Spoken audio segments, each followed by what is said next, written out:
पूजा, जिसकी अभी अभी शादी हुई है, अपनी आंखों में नई नवेली दुल्हन के हजार सपने सजाए अपने ससुराल की दहलीज पार करती है। लेकिन शादी की पहली ही रात उसके साथ कुछ ऐसा घटित होता है जो उसकी रूह तक को कपा देता है। एक ऐसा भयानक सच जिसकी उसने कभी अपनी सबसे डरावनी कल्पनाओं में भी उम्मीद नहीं की थी। सहमी और टूटी हुई पूजा जब अपनी आखिरी उम्मीद अपनी जेठानी कमलेश के पास हिम्मत जुटाकर अपना दर्द बयां करने जाती है तो सांत्वना के बजाय उसे इनाम में मिलता है चेहरे पर एक जोरदार थप्पड़। पूजा जमीन पर गिरकर बिलख बिलख कर रोने लगती है। आखिर एक नई नवेली दुल्हन के साथ इतना बड़ा धोखा और जुल्म क्यों हुआ? यह कहानी आपको झकझोर कर रख देगी और अंत में एक बहुत गहरी सीख भी देकर जाएगी। लेकिन इस खौफनाक रात तक बात कैसे पहुंची, इसके लिए हमें कहानी के पन्नों को थोड़ा पीछे पलटना होगा। कहानी की असल धुरी है कमलेश। कमलेश एक जिम्मेदार गृहिणी है जो एक भरे पूरे परिवार को संभालती है। उसके परिवार में उसका पति, एक छोटी बेटी, सास, ससुर, एक खामोश दादी और उसका देवर अरुण है। कमलेश के लिए अरुण सिर्फ एक देवर नहीं बल्कि उसके सगे बेटे से भी बढ़कर है। वक्त अपनी रफ्तार से आगे बढ़ता है। अब अरुण जवान हो चुका है और पूरा परिवार उसके लिए रिश्ता देखने जा रहा है। जिस लड़की को देखने पूरा परिवार जा रहा है उसका नाम है पूजा। इंग्लिश ऑनर्स में बीए कर चुकी पूजा अपनी बातों और आत्मविश्वास से सबका मन मोह लेती है। जब वह अपनी मीठी आवाज में एक अंग्रेजी गाना गाकर सुनाती है तो मानो पूरा परिवार उस पर फिदा हो जाता है। अरुण तो जैसे उसे देखते ही अपना दिल हार बैठता है। लेकिन इस पूरे कमरे में एक शख्स ऐसा था जिसके चेहरे पर खुशी की जगह एक उलझन थी। कमलेश को पूजा का यह मॉडर्न और बेबाक अंदाज बिल्कुल रास नहीं आता, लेकिन अरुण की खुशी और उसकी जिद के आगे कमलेश को झुकना ही पड़ता है। मन मारकर ही सही वह इस रिश्ते के लिए हामी भर देती है। उसी दिन चट मंगनी पट ब्याह की तर्ज पर धूमधाम से रिंग सेरेमनी हो जाती है। पूजा की उंगली में अरुण के नाम की अंगूठी सज जाती है, लेकिन किसी को नहीं पता था कि यह खुशियां सिर्फ एक रात की मेहमान हैं। अगली सुबह कमलेश अपनी सास के साथ ऑटो से कहीं जा रही होती है। अचानक रास्ते में उनकी नजर एक भारी भीड़ और शोर शराबे पर पड़ती है। कुछ लोग सड़कों पर विरोध प्रदर्शन कर रहे थे। तभी भीड़ के बीच कमलेश की नजर एक ऐसे चेहरे पर पड़ती है जिसे देखकर उसके पैरों तले जमीन खिसक जाती है। वह सरेआम भड़क उठती है और हुक्म सुनाती है कि ये सब नौटंकी तुरंत बंद करो। गुस्से से आगबूला कमलेश आगे बढ़ती है। पूजा का हाथ झटक कर पकड़ती है और उसकी उंगली से सगाई की अंगूठी बेदर्दी से खींचकर निकाल लेती है। एक ही पल में, एक झटके में उसने वो रिश्ता तोड़ दिया जो कल ही जुड़ा था। जब कमलेश यह तूफान लेकर घर लौटती है तो घर में कोहराम मच जाता है। कमलेश का पति उसे आईना दिखाते हुए कहता है कि जो रायता तुमने बिना सोचे समझे फैलाया है उसे अब तुम्हें ही समेटना होगा। बेचारा अरुण भी लाख मिन्नतें करता है, समझाने की कोशिश करता है कि पूजा की सोच गलत नहीं है, लेकिन कमलेश अपने गुरूर में अंधी हो चुकी थी। उसके कानों पर जूं तक नहीं रेंगती और वह किसी की एक नहीं सुनती। कुछ देर बाद कहानी में एक खूबसूरत और जज्बाती मोड़ आता है। अपने रिश्ते को बचाने और अपनी बात समझाने के लिए पूजा खुद कमलेश के पास पहुंचती है। वह बहुत ही नरमी से माफी मांगते हुए कहती है कि अगर हम सही के लिए और दूसरों के हक के लिए खड़े नहीं होंगे तो यह दुनिया धीरे धीरे खत्म हो जाएगी। कमलेश जो भले ही पुरानी सोच की थी लेकिन दिल की साफ थी, पूजा की बातों की गहराई को महसूस कर लेती है। उसका दिल पसीज जाता है और वह मुस्कुराकर कहती है कि मुझे बातें जरा देर से समझ आती हैं, लेकिन जब एक बार समझ आ जाएं तो मैं सही का साथ कभी नहीं छोड़ती। यह कहकर कमलेश पूरे मान सम्मान के साथ वो अंगूठी वापस पूजा को सौंप देती है। आखिरकार शहनाइयां बजती हैं और अरुण तथा पूजा विवाह के बंधन में बंध जाते हैं। लेकिन शादी की इस चकाचौंध के बीच एक परेशानी छिपी थी। शादी वाले दिन पूजा की तबीयत बेहद खराब थी। तेज बुखार और बदन दर्द के कारण उसका बुरा हाल था। फेरों के वक्त भी वह दवाइयों के सहारे मुश्किल से खुद को खड़ा रख पा रही थी। शादी की रस्में पूरी होने के बाद आती है वो रात जिसे हर नई नवेली दुल्हन अपनी जिंदगी की सबसे खूबसूरत रात मानती है, सुहाग रात। अरुण कमरे में आता है और कुछ इधर उधर की औपचारिक बातों के बाद वह पूजा के करीब आने लगता है। पूजा जो दर्द और बुखार से टूट रही थी बहुत ही स्पष्ट शब्दों में अरुण से कहती है कि मेरी तबीयत बहुत ज्यादा खराब है, मुझे तेज बुखार है और पूरा शरीर दर्द से टूट रहा है। प्लीज आज हम कुछ भी नहीं करेंगे। लेकिन अरुण पर जैसे हवस और पति होने के गुरूर का भूत सवार था। उसने पूजा की एक न सुनी। पूजा के लगातार मिन्नतें करने, रोने और मना करने के बावजूद अरुण ने अपनी मर्दानगी के अंधे नशे में उसके साथ जबरदस्ती की। नई दुल्हन के वो सुनहरे सपने उसी बिस्तर पर बुरी तरह कुचल दिए गए। सुबह की किरणें कमरे में आईं, लेकिन पूजा की दुनिया में हमेशा के लिए अंधेरा छा चुका था। वह दर्द और सदमे से कराहते हुए बस रोए जा रही थी। अरुण उसे चुप कराने की कोशिश करता है, मानो कोई बहुत मामूली बात हुई हो। वह बड़े हक से कहता है कि अरे मैं तुम्हारा पति हूँ, यह तो मेरा हक है। शादी के बाद तो यह सब होता ही है। यह सुनकर पूजा के अंदर का दर्द एक चीख बनकर फूट पड़ता है। वह बिलखते हुए अरुण की आंखों में देखती है और कहती है कि हक तूने मेरा किया है। शब्द सुनकर अरुण सन्न रह जाता है, लेकिन अपनी घिनौनी हरकत पर शर्मिंदा होने के बजाय उसकी मर्दानगी को चोट लग जाती है। वह गुस्से से आगबूला होकर कहता है कि अगर तुझे लगता है कि मैंने कुछ गलत किया है तो जा बाहर और चिल्ला चिल्लाकर सबको बता दे। यह कहकर वह निर्दयता से पूजा को कमरे से बाहर निकाल देता है। रोती कांपती पूजा जैसे ही कमरे से बाहर आती है, उसकी नजर आंगन में खड़ी कमलेश पर पड़ती है। कमलेश घर की और पड़ोस की कुछ औरतों से बात कर रही थी। पूजा के कानों में कमलेश की आवाज पड़ती है कि औरतें जितना किसी बम के फटने से नहीं डरती, उतना अपनी इज्जत का तमाशा बनने से डरती हैं।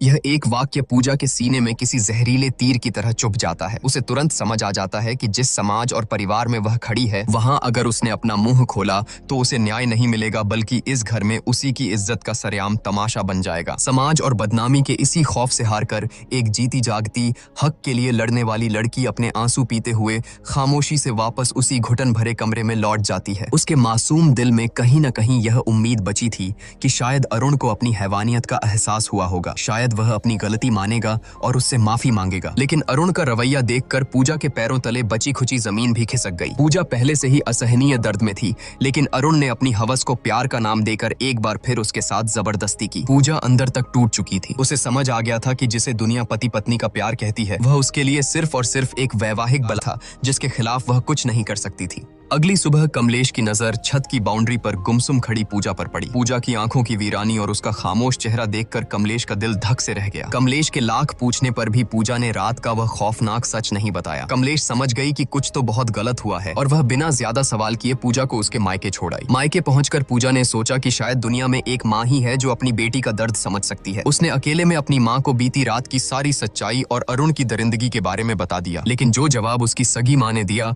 वह अरुण की हैवानियत से भी ज्यादा खौफनाक था। माँ ने उसे सीने से लगाने के बजाय समझाते हुए कहा कि पति पत्नी के बीच ये सब तो होता ही है, शादी की है तो ये सब तो निभाना ही पड़ेगा। इसमें ना कहने वाली क्या बात थी? इसी से तो परिवार और वंश आगे बढ़ता है। अपनी ही माँ के मुंह से ये शब्द सुनकर पूजा सन्न रह गई। रही सही कसर माँ ने इमोशनल ब्लैकमेल करके पूरी कर दी। घर की गरीबी का वास्ता देते हुए उसने पूजा को तुरंत ससुराल वापस लौटने का हुक्म दिया और धमकी दी कि अगर वह वापस नहीं गई तो वह अपनी नस काटकर जान दे देगी। अपनों से मिले इस धोखे के बाद बेचारी पूजा के पास कोई रास्ता नहीं बचा था। वह एक जिंदा लाश की तरह कमलेश के साथ वापस लौटने लगी। सफर के दौरान एक जगह वॉशरूम जाने के बहाने पूजा ऑटो से उतरी। यह उसकी जिंदगी का सबसे बड़ा फैसला था। उसने पीछे मुड़कर नहीं देखा और वहां से चुपचाप भाग निकली। कमलेश ने उसे पागलों की तरह हर जगह ढूंढा, लेकिन पूजा का कोई सुराग नहीं मिला। घर पहुंचकर जब कमलेश ने यह खबर दी तो पूरे परिवार में हड़कंप मच गया। सबने पूजा को ढूंढा, लेकिन वह जैसे हवा में गायब हो गई थी। हारकर कमलेश ने पूजा की दोस्त सोना को फोन मिलाया, जो एक एनजीओ में काम करती थी। सोना ने कहा कि उसे पूजा के बारे में कुछ नहीं पता,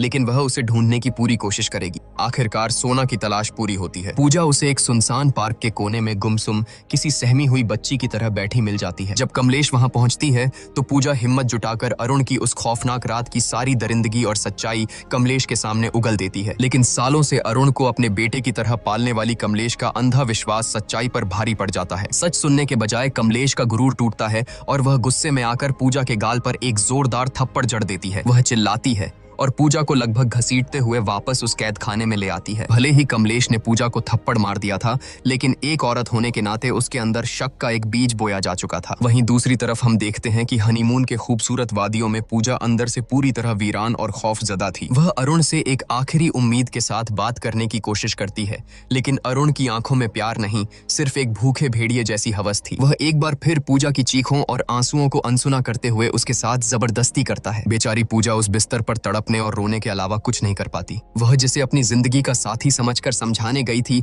वह सिर्फ एक झल्लाद निकला। पूजा को उस रात पूरी तरह समझ आ गया था कि अरुण की नजरों में वह कोई पत्नी या प्यार नहीं, बस उसकी हवस मिटाने का एक बेजान जरिया भर थी। पूजा की जिंदगी एक जीते जागते नर्क में बदल चुकी थी। एक रात खौफ से कांपती पूजा खुद को बाथरूम में बंद कर लेती है। बाहर से अरुण दरवाजे को पीटते हुए उसे बाहर आने का हुक्म देता है। अंदर से डरी सहमी पूजा रोते हुए कहती है कि आज मैं तुम्हारे करीब नहीं आ सकती, मेरे पीरियड्स शुरू हो गए हैं। लेकिन एक हैवान के सिर पर सवार हवस को भला कोई कैसे रोक सकता था? अरुण का जवाब किसी भी इंसान की रूह का पाने के लिए काफी था। वह बेशर्मी और क्रूरता से कहता है कि मुझसे झूठ मत बोल, दरवाजा खोल, मुझे देखना है। यह सुनकर बाथरूम के अंदर खड़ी पूजा की जान सूख जाती है। उसे समझ आ जाता है कि यह दरिंदा उसकी कोई बात नहीं मानेगा। इसी खौफ और बेबसी के बीच पूजा की नजर वहां रखी एक ब्लेड पर पड़ती है और सीन यहीं कट हो जाता है। अगली सुबह घर में कोहराम मच जाता है। सबको पता चलता है कि पूजा अस्पताल में है और उसकी हालत बेहद नाजुक है। पूरा परिवार बदहवास हालत में वहां पहुंचता है। अरुण अरुण बड़ी चालाकी से कमलेश और बाकी घर वालों को गुमराह करते हुए कहता है कि उसे औरतों वाली कोई अंदरूनी दिक्कत थी,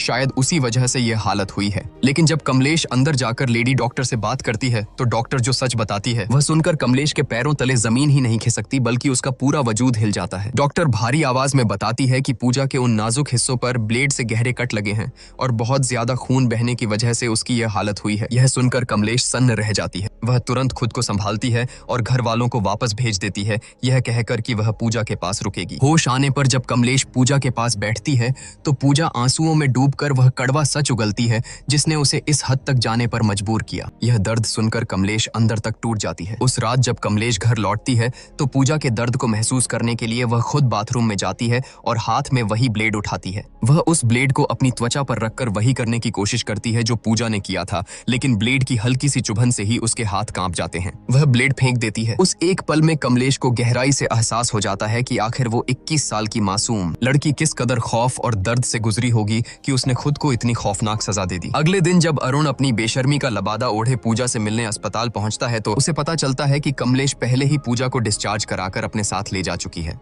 अपनी पत्नी की इतनी गंभीर हालत के बावजूद उस जाहिल इंसान के दिमाग में सिर्फ एक ही बात चल रही थी। वह बेशरम होकर लेडी डॉक्टर से पूछता है कि अब मैं अपनी पत्नी के साथ इंटीमेट तो हो सकता हूँ ना? यह घिनौना सवाल सुनकर डॉक्टर का खून खौल उठता है। वह डॉक्टर पूजा के वो खौफनाक घाव देख चुकी थी और जानती थी कि इसके पीछे कौन है। वह अरुण पर बुरी तरह भड़क जाती है और पूरी ताकत से चिल्लाते हुए कहती है कि बहुत ही नीच और घिनौना इंसान है तू, तेरे जैसे जाहिलों के आड़ में तो गोली मार देनी चाहिए। वह तुरंत सिक्योरिटी गार्ड्स को बुलाती है और अरुण को धक्के मारकर अस्पताल से बाहर फेंकवा देती है, यह चेतावनी देते हुए कि यह जानवर इंसान दोबारा मेरे अस्पताल के आसपास भी नहीं दिखना चाहिए। पूजा जो अपनी आंखों में शादी और एक नए जीवन के 1000 सुनहरे सपने लेकर इस घर में आई थी, आज उसकी जिंदगी एक ऐसे भयानक नर्क में तब्दील हो चुकी है जहां उसका ही पति उसका सबसे बड़ा मुजरिम बन गया है। प्यार और हक के नाम पर पूजा ने जो झेला है वो मौत से भी बदतर था, लेकिन अब जब पूजा मौत के मुंह से वापस लौट आई है और उसे उस कमलेश का साथ मिल गया है जो कल तक उसी के खिलाफ खड़ी थी, तो अब आगे क्या होगा? आपके हिसाब से अब पूजा को क्या कदम उठाना चाहिए? क्या उसे अरुण को माफ कर देना चाहिए या